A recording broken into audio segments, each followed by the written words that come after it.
Hey, welcome to EPN. My name is Victor Lucas, and we bring you the latest in everything cool every single day. This one's going out to Jonathan Barker, who says he would need to win something to get a shout out from me, but he is still good with it. And dude, you did win something. This dedication, this rundown is all yours. Batfleck has found his main villain for the solo Bat film. DC Entertainment has announced that True Blood and Magic Mike star Joe Manganiello has been cast as Deathstroke in the upcoming Batman solo movie. Ben Affleck, who's co-writing and directing the movie along with reprising his role as the Caped Crusader, recently posted a test video showing off Deathstroke's appearance in the film, but we didn't know who would be playing him until now.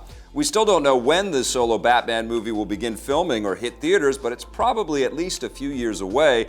Even though we didn't like Batman vs. Superman, we're still very excited for this. Affleck was pretty good as the character, and he's also an accomplished director. It also helps that he's co-writing the film with DC's Jeff Johns, so expect it to stay true to Batman's roots. Jesus, Alfred, count the dead. We'll have more on the film as it develops. Speaking of Ben Affleck, check out the first trailer for his new movie, Live by Night. Like the upcoming Batman movie, as well as Argo and The Town, Ben Affleck wrote, directed, and stars in the film. It takes place in the 1920s and 30s, with Affleck playing a prohibition gangster who smuggles booze into the U.S. along the eastern seaboard. Looks pretty cool. Live by Night will get a limited release before the end of the year in order to qualify for the Oscars before going into wide release everywhere on January 13th. Another DC superhero is one big step closer to getting his own TV show. Variety reports that Fox has ordered a pilot episode for a new show based on the shocking DC superhero Black Lightning.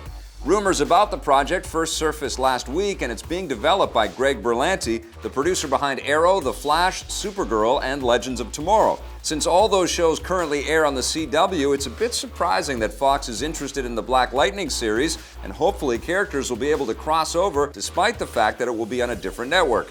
This won't be the first DC TV show for Fox. The network currently has the Batman prequel series Gotham, which isn't a part of the Greg Berlanti DC universe. We'll let you know if Black Lightning gets a full series order. A massive bomb has been dropped on anyone who likes playing Fallout 4 on the PS4. Bethesda Softworks has revealed that mod support will not be coming to the PS4 versions of Fallout 4 or the Elder Scrolls V Skyrim. In a terse statement on their official blog, Bethesda puts the blame squarely on Sony's shoulders, saying that mod support for the PS4 has long been ready, but Sony has refused to approve it the way it's intended to work. At the time we're filming this, Sony has yet to respond, so it's unclear exactly what they don't like about the mods. The mods allow users to make their own in-game content and then share it with other players, and they've been available on the PC and Xbox One versions of Fallout 4 for several months. We'll let you know if Sony or Bethesda provide any updates on the matter. And speaking of things not coming to the PS4, you might not want to invest in 4K Blu-rays. Earlier this week, Sony officially unveiled the long-rumored PlayStation 4 Pro, which can run games and movies in a super high 4K resolution. There's one glaring omission, though. The PS4 Pro will not support Ultra HD 4K Blu-ray discs, which seems crazy given Sony's stake in the Blu-ray format. Now Sony has revealed why 4K Blu-rays aren't coming to the system. Speaking with The Guardian, Sony Interactive Entertainment President Andrew House revealed that although physical media is still a big part of the game industry, the film and television market is moving towards streaming and downloading. I guess this means Sony doesn't see much of a future in selling movies on physical discs, which means all your DVDs and Blu-rays are going to be retro collector's items in a few years. We can't help but point out that the new Xbox One S does include a built-in 4K Blu-ray player, making it the only console to support the format. The PS4 Pro will hit stores on November 10th. Steve Tilley and I had a lengthy discussion about the new system in the latest episode of Vic's Basement, so you can find out what we think by clicking the link on your screen or in the description below. Don't expect to see Mario jumping into virtual reality anytime soon. With Nintendo making moves into mobile gaming, you might think that the company is interested in exploring other gaming markets as well. One of the biggest emerging markets right now is virtual reality, but Nintendo isn't as enthusiastic about it as other game makers. Speaking with USA Today, Mario creator Shigeru Miyamoto says that although adapting Mario to new platforms is key to keeping him relevant, he thinks that the character just isn't suited well for virtual reality. Miyamoto points out that Nintendo franchises are all about bringing people together through gaming, while VR is a more solitary experience with users closing themselves off from the rest of the world. This means you probably won't be seeing Mario or other Nintendo characters on VR platforms anytime soon, and it also means that their upcoming console, codenamed the NX, probably won't have any VR support either.